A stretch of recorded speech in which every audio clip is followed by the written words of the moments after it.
Hello students, welcome back to our channel general studies with Anup K Verma. हम कर रहे हैं वन लाइनर क्विज और आज का जो हमारा सब्जेक्ट है वो है इंडियन पॉलिटी। तो इंडियन पॉलिटी के कुछ और इम्पॉर्टेंट क्वेश्चंस को हम करेंगे यहाँ पर इस पर्टिकुलर वीडियो के अंदर। यहाँ के क्वेश्चंस जो हैं ये आपकी वन डे एग्जामिनेशन जैसे कि आपका यूपी ट्रिपल एससी, एसएससी या फिर किसी भी स्टेट की हम बात करें, जैसे उत्तराखंड का होता है एसएससी एंड हिमाचल प्रदेश का है एसएससी एंड जैसे हरियाणा का एसएससी, तो एक्सेट्रा की बात करें तो जिन जिन स्टेट्स में जो सबऑर्डिनेट सर्विस बोर्ड है या कमीशन है उनके जो भी एग्ज़ाम्स होते हैं उनके लिए ये सीरीज़ आपकी काफ़ी इंपॉर्टेंट है। और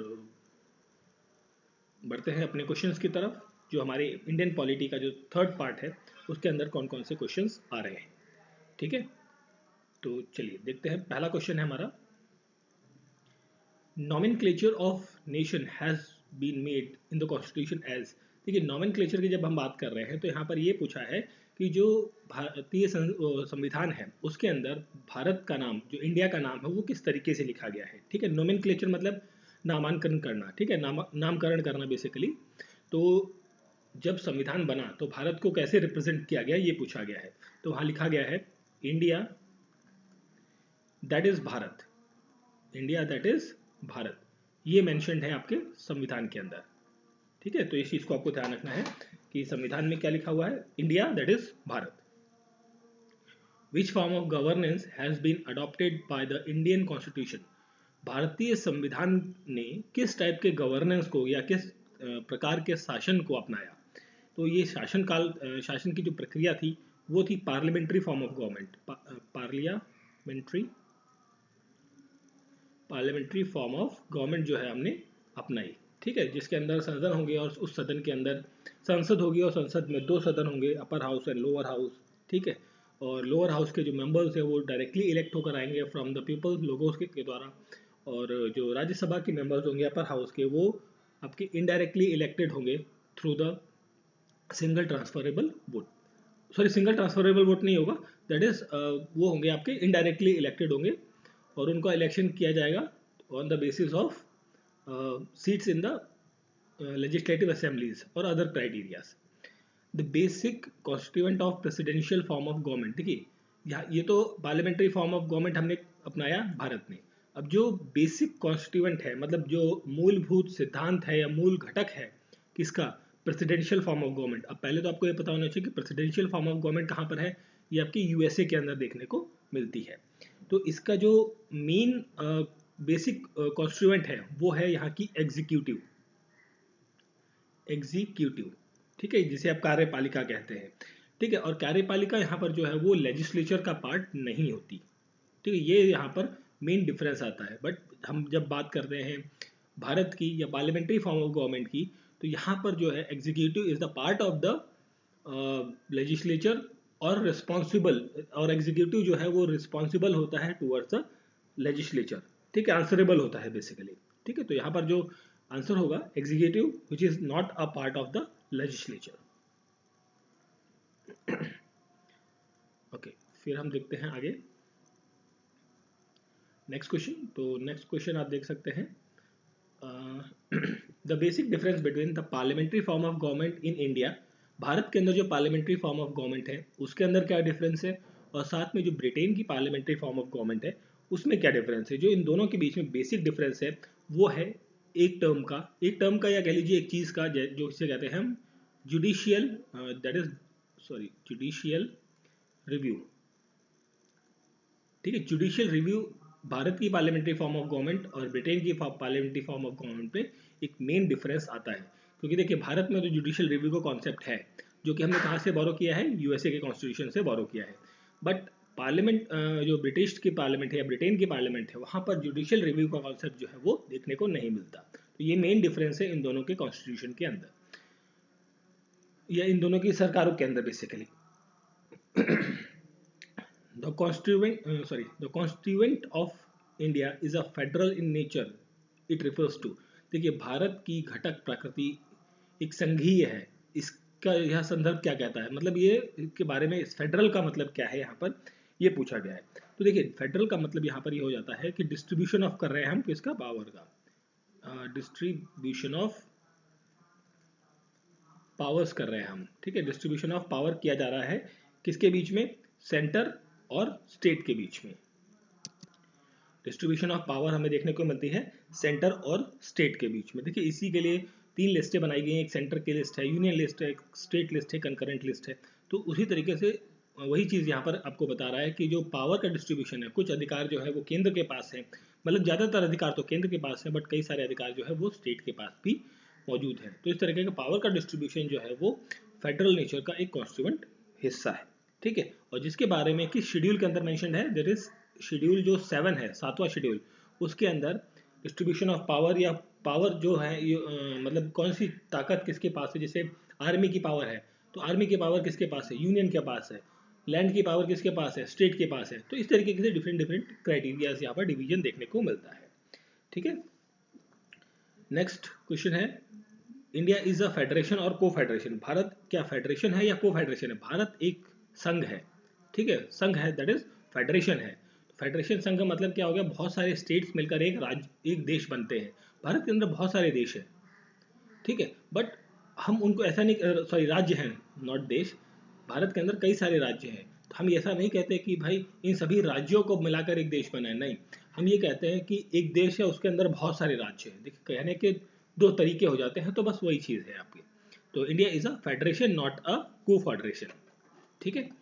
चलिए फिर बढ़ते हैं आगे। नेक्स्ट क्वेश्चन है, What is meant by partially rigid and partially flexible nature of the constitution? Partially flexible और partially rigid का मतलब क्या होता है? देखिए भारत जो है,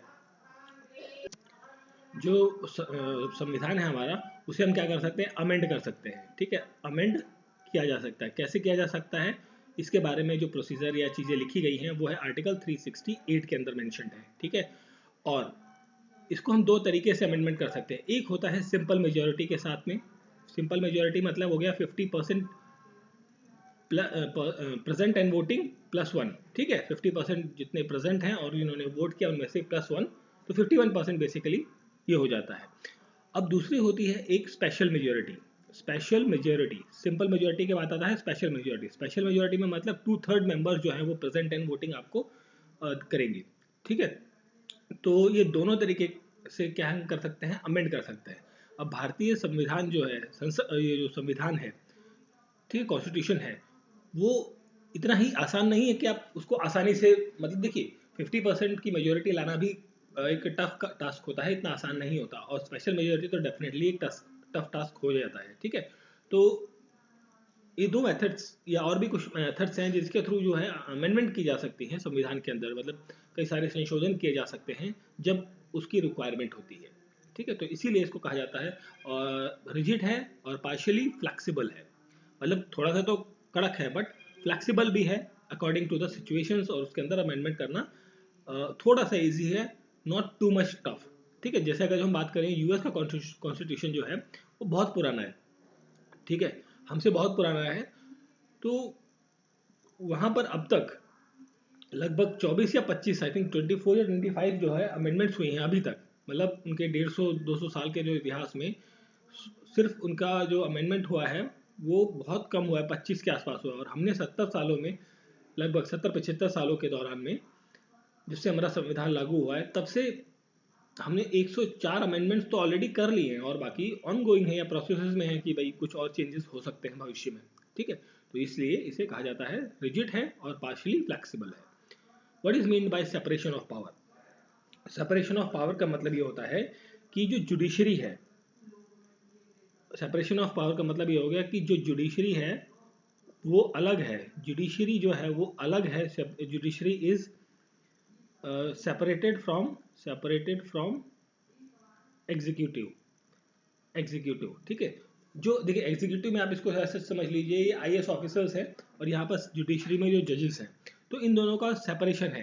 भाई एग्जीक्यूटिव अपना काम करेगी, जुडिशरी अपना काम करेगी। तो सेपरेशन ऑफ पावर मतलब इन दोनों का, कार्यपालिका और न्यायपालिका, ये दोनों एक दूसरे से अलग है, ठीक है। What is mean by check and balance? Check and balance क्या होता है कि भाई देखिए कोई, आप जब कोई भी काम करते हैं ना, तो एक प्लान वे में करते हैं। तो जब प्लान वे में करेंगे तो बहुत सारी चीज़ें आपको स्टेप बाय स्टेप लिखनी होती है कि भाई ये चीज़ हो गई, ये चीज़ हो गई, ये चीज़ हो गई। तो चेक एंड बैलेंस भी उसी तरीके का हो गया कि यहाँ पर जो है एग्जीक्यूटिव, जो हमने बात करी यहाँ पर एग्जीक्यूटिव की, वो रिस्पॉन्सिबल होती है टुवर्ड्स द, हमने बात करी थी स्टार्टिंग में ही, रिस्पॉन्सिबल होती है टुवर्ड्स द लेजिस्लेचर, ठीक है, विधानसभा की तरफ क्या होती है, रिस्पॉन्सिबल होती है। मतलब देख लीजिए, सिंपली आप समझ लीजिए कि कोई मिनिस्टर है, ठीक है, मिनिस्टर ने कोई ऑर्डर दिया कि भाई ये फलाना काम होना है, तो वो फलाना काम किसको बोलेगा, वो एग्जीक्यूटिव को बोलेगा। अब एग्जीक्यूटिव की जिम्मेदारी है, वो रिस्पॉन्सिबल है टुवर्ड्स द मिनिस्टर कि भाई जो उसने काम बोला है वो काम होना चाहिए, ठीक है। तो चेक्स एंड बैलेंस यही होता है कि भाई काम बोल दिया तो भाई चेक करके उसको बताना और अपडेट करना एक तरीके का, ठीक है। तो ये चीजें होती हैं चेक्स एंड बैलेंस के अंदर। What exactly meant by judicial supremacy, देखिए जुडिशियल सुप्रीमेसी का मतलब ये होता है कि देखिए हमारे देश में ना जो कोर्ट्स है, कोर्ट सिस्टम 3 स्टेजेस में बटे हुए हैं। एक है सुप्रीम कोर्ट, सेकंड है हाई कोर्ट, एंड नेक्स्ट है आपका डिस्ट्रिक्ट कोर्ट, या फिर आप इसे सेशन कोर्ट भी कहते हैं कई बार, ठीक है, सत्र न्यायालय। तो ये 3 स्टेजेस में बेसिकली ये डिवाइडेड है। बट यहाँ पर जो मेन काम आता है जुडिशियल सुप्रीमेसी की जब हम बात करते हैं, तो वो आता है सुप्रीम कोर्ट के साथ। बट कुछ केसेस में हाई कोर्ट का भी रहता है, बट मोस्टली कहाँ है, सुप्रीम कोर्ट। अब यहाँ पर जो सुप्रीम कोर्ट है, सुप्रीम कोर्ट जो है इसे कहा जाता है guardian of constitution, guardian of constitution, ठीक है, जो संविधान है उसका गार्जियन है, उसका सेफगार्ड करेगा, उसका संरक्षक है सुप्रीम कोर्ट, ठीक है। और फाइनल इंटरप्रेटर है, फाइनल क्या है, इंटरप्रेटर, मतलब इसने अगर जो बोल दिया कि भाई ये चीज़ है तो है, ठीक है। मतलब देखिए कोई चीज़ है, आप कोई केस करते हैं, हाई कोर्ट जाते हैं, हाई कोर्ट की जो भी फाइनल डिसीजन आता है उसके खिलाफ आप सुप्रीम कोर्ट जा सकते हैं, जाते हैं। बट जब सुप्रीम कोर्ट ने कह दिया कि भैया ये चीज़ है तो है, ठीक है, फलानी चीज़ है तो है, बट वही चीज़ हो जाती है कि फाइनल उसने कह दिया तो मतलब कह दिया, अब उसके बाद इफ एंड बट्स की कोई गुंजाइश नहीं रह जाती, ठीक है। तो इसलिए जुडिशियल सुप्रीमेसी आपको देखने को मिलती है। ये चीज़ आपको सुप्रीमेसी, ये तो नॉर्मल केस की बात करें, अगर जो हम बात करें कि कोई कानून बना है, कोई लॉ बना है, ठीक है, तो उस लॉ को अगर जो कोर्ट में आप चैलेंज करते हैं, हाई कोर्ट में या सुप्रीम कोर्ट में फिर आप जाते हैं फाइनली, तो सुप्रीम कोर्ट ने कह दिया कि अगर जो जो भी लॉ बनाया गया है वो जनता के हित में नहीं है, जनता के किसी भी मौलिक अधिकार को हनन कर रहा है या संविधान के विरुद्ध है, और उसे कह दिया null and void, null and void अगर जो कर दिया गया उस लॉ को या कानून को जो संसद ने बनाया है, तो फाइनली वो क्या हो जाएगा, आपका रूल्ड ऑफ हो जाएगा, वो खत्म हो जाता है कानून, ठीक है। तो इसलिए यहाँ पर कहा गया है सुप्रीमेसी ये चीज़ होती है, जुडिशियल सुप्रीमेसी, सबसे सर्वोपरि जुडिशरी है और इंडिपेंडेंट भी है, ये इंडिपेंडेंट है, यहाँ पर संसद का या सांसदों का कोई रोल नहीं रहता, ठीक। हु कॉल्ड द डीपीएसपी, किसने कहा था डीपीएसपी, जो डायरेक्टिव प्रिंसिपल्स हैं जो हमने आयरलैंड से लिए हैं, और ये आते हैं पार्ट 4A के तहत, और आर्टिकल कौन से है यहाँ पर, नहीं सॉरी पार्ट 4A के नहीं, पार्ट 4 के अंदर आते हैं, और आर्टिकल है इसके 36 to 51, ठीक है, ये ध्यान रखने हैं आपको। फंडामेंटल राइट्स की जब हम बात करें, ये हमने यूएसए के कॉन्स्टिट्यूशन से लिया है, एंड बिल ऑफ राइट्स के नाम से यूएस के कॉन्स्टिट्यूशन में मेंशन्ड है, और इनका जो आर्टिकल है दैट इज 14 to 35 आर्टिकल है, दिस इज पार्ट 3 के अंदर आते हैं, ठीक है। इन दोनों को कंसाइज ऑफ कॉन्स्टिट्यूशन किसने कहा है, ये कहा है कंसाइज ऑफ कॉन्स्टिट्यूशन, इसे कहा था किसने, दैट इज ग्रेवली ऑस्टिन, ठीक है। अब इन ये नाम जो है ग्रेवली आपको हो सकता है कंफ्यूज करे, बट यहाँ पर अब इसे सिंपली ये इस तरीके से याद कर सकते हैं, जी ऑस्टिन, जी ऑस्टिन ने इसे इन दोनों को कहा था concise of constitution. National anthem Jana Gana Mana जो है वो पहली बार कब गाया गया था, ये गाया गया था, दिस इज संग इन द कलकत्ता सेशन, जो कलकत्ता का सेशन, कलकत्ता का जो सेशन था, आईएनसी का जो कलकत्ता सेशन था 1911 के अंदर, ठीक है। तो उस टाइम पर ये गाया गया था। Standard period of national anthem ends, जब हम नेशनल एंथम गाते हैं, जनगण मन गाते हैं, तो उसका जो स्टैंडर्ड टाइम है कि भाई उतने समय में उसे खत्म करना है, तो वो कितना है, 52 सेकेंड्स का है, 52 seconds. Who refers the Constitution of India as a blend of rigidity and flexibility? किसने कहा था कि जो भारत का संविधान है वो कठोरता और लचीलेपन का एक मिश्रण है, ठीक है। तो ये किसने कहा था, ये कहा था केसी वहारे ने, ठीक है, केसी वहारे, आपको ध्यान रखना नाम। What is the basic reason behind the vastness of constitution? Vastness को संविधान सभा जो है, या सॉरी संविधान की जो विशालता है उसके पीछे मूल कारण क्या है, उसके पीछे मूल कारण है उसका single constitution for union and state. जो केंद्र है, केंद्र के लिए भी एक ही संविधान है, और राज्य हैं, जितने भी राज्य हैं उन सभी के लिए भी एक ही संविधान है।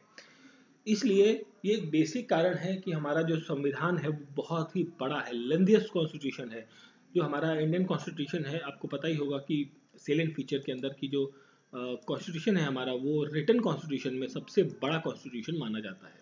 ठीक है, तो उसका मेन कारण वही है कि वो सिंगल कॉन्स्टिट्यूशन है for the state and the union के लिए। The maker of constitution accorded less importance to the interest और value of minorities this statement belongs to. देखिए, संविधान निर्माताओं ने जो अल्पसंख्यकों का हित है और वीरता को कम महत्व दिया, यह कथन किसने कहा था? तो ये जो स्टेटमेंट है ये कही थी, दैट इज आइवर जेनिंग ने। आइवर जेनिंग नाम आपको ध्यान रखना है। इन्होंने कहा था कि जो माइनॉरिटीज के इंटरेस्ट और उनके वेलफेयर के बारे में जो है संविधान में काफी कम मेंशन किया गया है, उसको प्रायोरिटी नहीं दी गई है। Who made the statement? India happens to be a quasi federal state. किसने कहा था कि भाई भारत जो है एक क्वाजी फेडरल स्टेट बन जाएगा, अर्ध संघीय राज्य बनेगा? तो ये कहा था केसी वहारे ने। ठीक है, वहारे। Who turned Indian union as a cooperative federation? किसने भारतीय संघ को सहकारी संघ के रूप में बदल दिया? ये जो मतलब लाइन है, जिसने ये कहा था Indian union as a cooperative federalism, ये कहा था दैट इज जी ऑस्टिन। जब हमने बात करी थी ना अभी, Austin, G Austin, that is Granville Austin, इन्होंने ये चीज कही थी। ठीक है, चलिए तो बढ़ते हैं आगे नेक्स्ट क्वेश्चन की तरफ।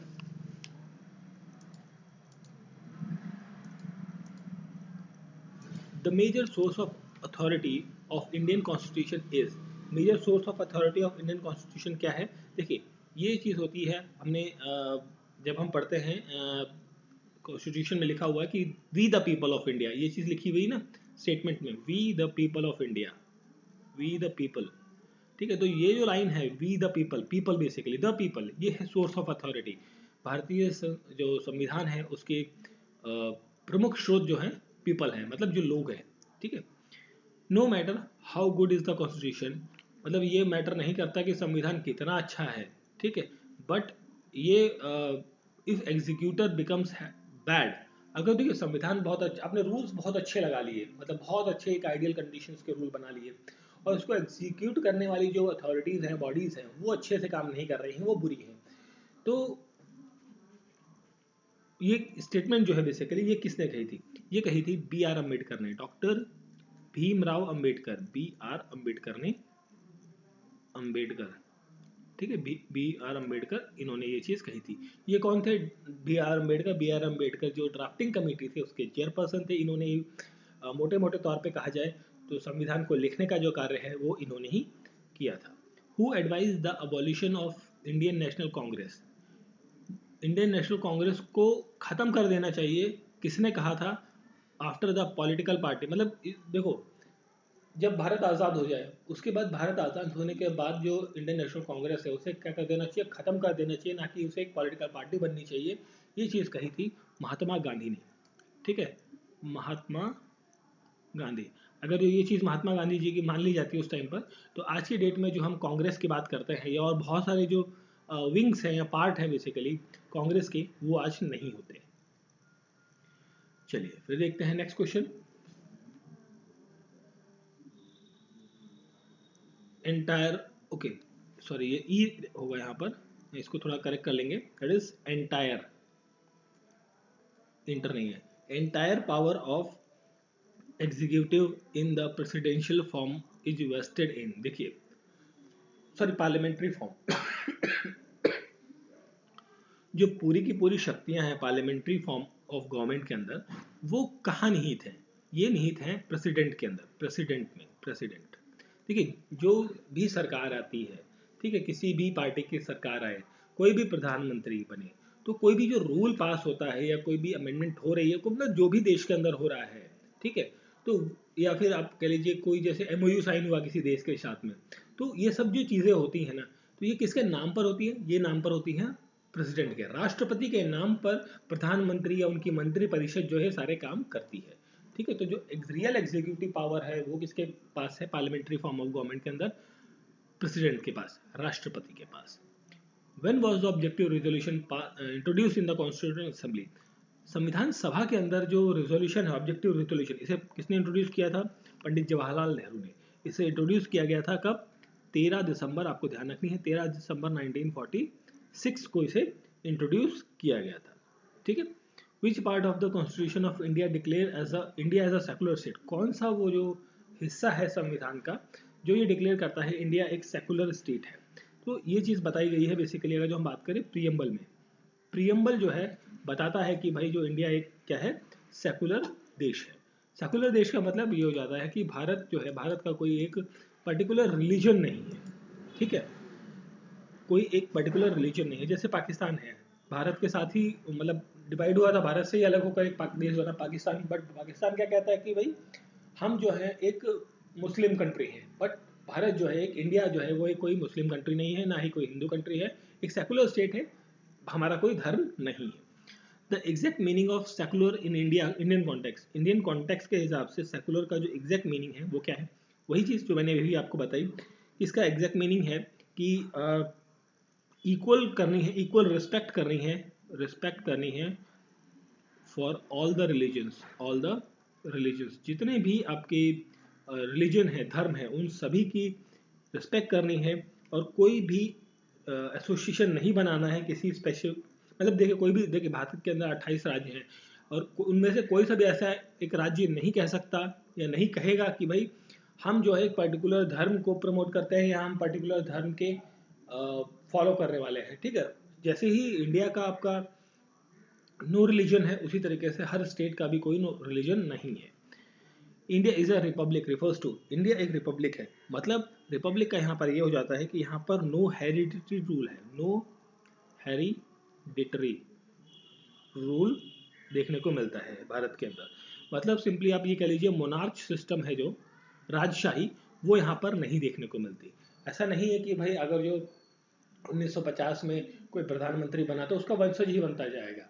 ठीक है, मतलब इलेक्शंस के थ्रू होगा, चुना जाएगा, वो कोई और भी व्यक्ति हो सकता है। ऐसा नहीं कि राजा का बेटा राजा बनेगा और फिर उसके बाद उसका बेटा राजा बनेगा, फिर उसका कोई रिश्तेदार राजा बनेगा, तो वो चीज़ें यहाँ पर नहीं है। ठीक है, इसलिए इसे कहा जाता है India is a republic, democratic republic is the correct word रहेगा। How many type of justice is enshrined in the preamble, कितने टाइप का जस्टिस आपको प्रियम्बल के अंदर देखने को मिलता है। तो इसके अंदर आपको 3 टाइप के जस्टिस आपको देखने को मिलते हैं, 3 टाइप के। कौन से, सोशल, इकोनॉमिकल या सोशल, इकोनॉमिक एंड पॉलिटिकल, ये 3 टाइप के जो जस्टिस है वो देखने को मिलते हैं। इसमें साथ में जस्टिस के साथ ना एक और चीज़ आती है, 5 टाइप की लिबर्टीज आपको देखने को मिलती है, लिबर्टी 5 टाइप की लिबर्टीज है, जैसे कि थॉट की है, thought, expression, belief, faith and worship, पूजा पाठ करने की। तो ये 5 टाइप की लिबर्टीज आपको मिलती है। इक्वलिटी की बात करें तो इक्वलिटी आपको 2 टाइप की मिलती है, स्टेटस की एंड अपॉर्चुनिटीज़ की। ठीक है, एंड फ्रेटर्निटी जो है वो आपको डिग्निटी ऑफ इंडिविजुअल और यूनिटी ऑफ द नेशन के बारे में बताती है। ठीक है, India adopted from which form of democracy, Bharat ने किस टाइप की डेमोक्रेसी को अपनाया, भारत ने अपनाया आरपीडी टाइप की डेमोक्रेसी। अभी आरपीडी क्या होता है देखिए, ये होता है आपका रिप्रेजेंटेटिव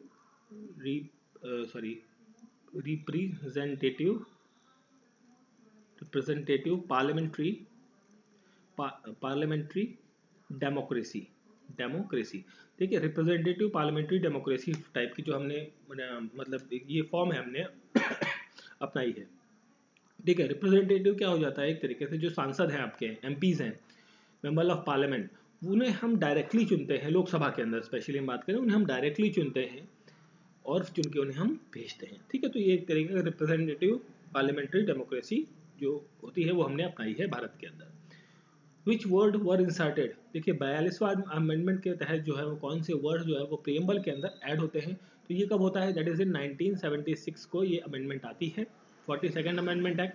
और इसके साथ में हमने कौन कौन से वर्ड ऐड किए, वो हैं सोशलिस्ट जो वर्ड है ये ऐड किया हमने, सेकुलर वर्ड हमने ऐड किया, और इंटीग्रिटी। ठीक है, इंटीग्रिटी, ये 3 वर्ड जो है हमने 42वें अमेंडमेंट के तहत जो है अपने संविधान के अंदर ऐड किए थे, प्रियम्बल के अंदर ऐड किए, नो सॉरी संविधान नॉट, बेसिकली प्रियम्बल के अंदर हमने ऐड किए थे। Preamble was amended in which year, देखिए प्रियम्बल भी अमेंडेबल है, इसे भी संशोधित किया जा सकता है, और इसको पहली बार अमेंड किया गया था 42nd अमेंडमेंट जो था इसके लिए 1976 के अंदर। ठीक है, who referred preamble as a identity card of the constitution. Preamble जो है एक आई कार्ड की तरह है कॉन्स्टिट्यूशन का, ये चीज़ किसने कही थी? तो ये कही थी N.A. पालकीवाला, पालकीवाला, ठीक है, N.A. पालकीवाला ने ये चीज़ कही थी कि आईडी कार्ड की तरह है प्रियम्बल हमारे संविधान का। What is meant by sovereignty in Indian context? Sovereignty का क्या मतलब है? सोवर्निटी का मतलब ये है कि independent authorities of the state, independent authority of the state, मतलब राज्य या जो भी स्टेट है आपका, यूनियन है, उसकी जो भी अथॉरिटीज है वो इंडिपेंडेंट है, उस पर किसी भी फॉरेन एलिमेंट्स का, कोई भी फॉरेन एलिमेंट्स मतलब गवर्नमेंट का कोई अधिकार, मतलब वो नहीं है, हस्तक्षेप नहीं। जैसे अब देखिए यहाँ पर इंडिपेंडेंट अथॉरिटी की जब हम बात करते हैं तो इलेक्शन कमीशन ऑफ इंडिया हो गया, ठीक है, एंड आपका जो जुडिशरी सिस्टम है वो हो गया, सीबीआई हो गया, सीबीआई तो नहीं बट इसमें तो उसका इंडिपेंडेंट रहता है। ठीक है, तो इस तरीके की जो भी संस्थाएं हैं जो इंडिपेंडेंट हैं उनके बारे में यहाँ पर बात करी गई है। The term equality mentioned in the preamble और supplementary by which article of the constitution, संविधान के किस अनुच्छेद के द्वारा प्रस्तावना या अनुरूपक, सप्लीमेंट्री मतलब अनुरूपक होता है, में उल्लेखित समानता शब्द है। तो देखिए अब ये जो इक्वालिटी की जब हम बात कर रहे हैं तो ये कौन कौन से आर्टिकल्स के अंदर मेंशन है ये पूछा है सिंपली।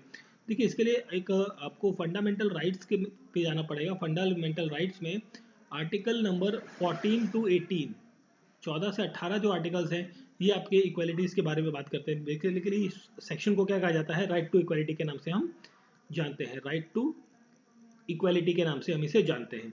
इसके साथ में article number 324, sorry not 24, 325 and 326, 326, 25 and 26, ये तीनों आर्टिकल्स जो है वो एडल्ट फ्रेंचाइज के बारे में है, जो भी आपके इक्वालिटी के बारे में बात करता है। और एक आर्टिकल है आर्टिकल नंबर 39, तो ये भी आपका इक्वालिटी के बारे में बात करता है। देखिए एडल्ट फ्रेंचाइज की जब हम बात करते हैं तो ये इक्वालिटी को कैसे करता है? जैसे मुकेश अंबानी जी हैं, मुकेश अंबानी, तो ये जब वोट डाले जाएंगे तो इनके वोट की वैल्यू भी क्या है? 1 है। और कोई एक साधारण व्यक्ति है, मतलब मान लीजिए कोई एक सर्विसमैन है, कोई कहीं पर जॉब करता है, ठीक है, तो उसकी जो वोट की वैल्यू है वो भी 1 होगी।